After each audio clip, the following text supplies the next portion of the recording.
welcome to the new video.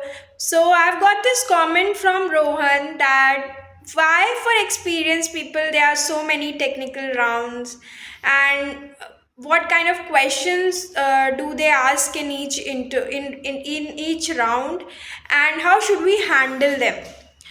So first of all, for experienced people, we have so many technical rounds. It's just to evaluate your depth of knowledge, your breadth of knowledge, your experience on what you have worked, and do that experience fit in the role that they want or not.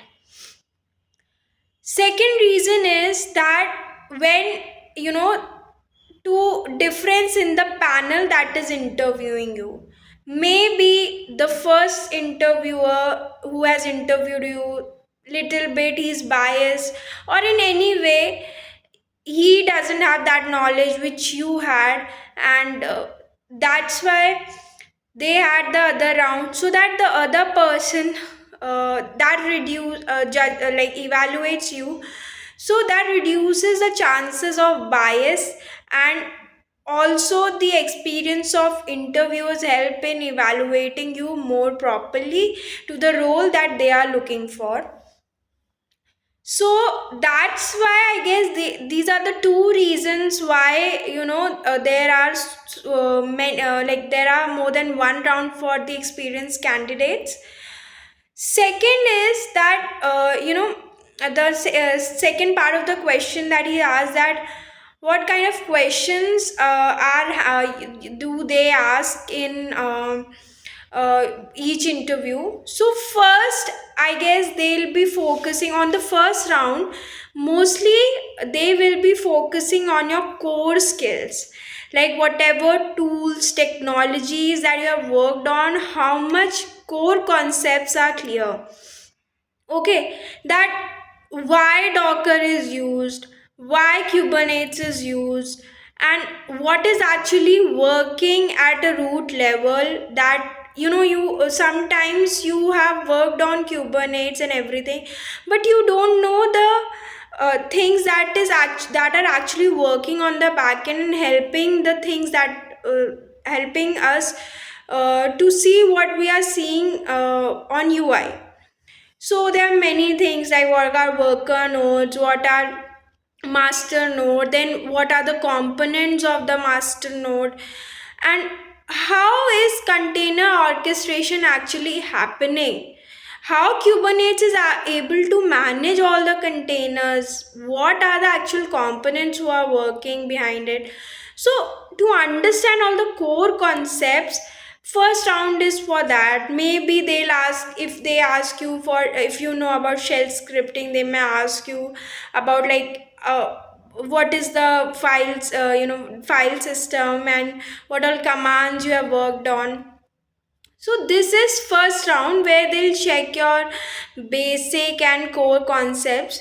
Second round they'll move to further, like how have you designed the system, how have you implemented security, and more real world projects that you have worked on. They will talk about that. That how have you implemented the tools and technologies that you have used, how that you have implemented in your project. So more real time questions, real time scenarios, and uh, system design and everything they'll ask. Then so this is basically what kind of questions you will get in each round. This answers your second part of the question. Third part is how you will handle it. So I've already made one video like how to frame answers during an interview, but still I'll tell in shortly that you should always take some time. If you know anything around it, or if you know very clearly that answer, try to frame that answer properly in your mind and then speak it out. Take your moment, take, just ask the interviewer, give me a few seconds, I'll give me few moments to think, few seconds to think. Frame your answer properly, and then follow the star approach. First analyze the situation, that what, then what you did, then after the action that you took, what result came. Try to answer like this, in this format. Don't just say that, yeah, because I have reduced the deployment time to 50%. So don't start with this. First start that what all you have done to reduce the deployment, and that's why the result happened, that you've reduced the deployment time to 50%. So this should be your approach. And then the second second thing that you can adopt is that if you don't know anything about that question that has been asked, don't waste your time and the interviewer time. Be very clear that I don't know about this topic, but I will surely explore. So, and just try to take your time, and it's after all, that you should not be in hurry. You should take all your time, and interviewer will also give the time, like 1 hour. If the scheduled interview is for 1 hour, then 1 hour is yours. Take your time, don't be in hurry, and try to frame your answers properly, instead of first giving out that this happened because this was the result. Try to explain why it happened, what was the logic that you had put, that result came. Even if they ask you that, have you debugged any issues, so first try to explain, yes, this issue was happening. The UI was giving 503 bad gateway error.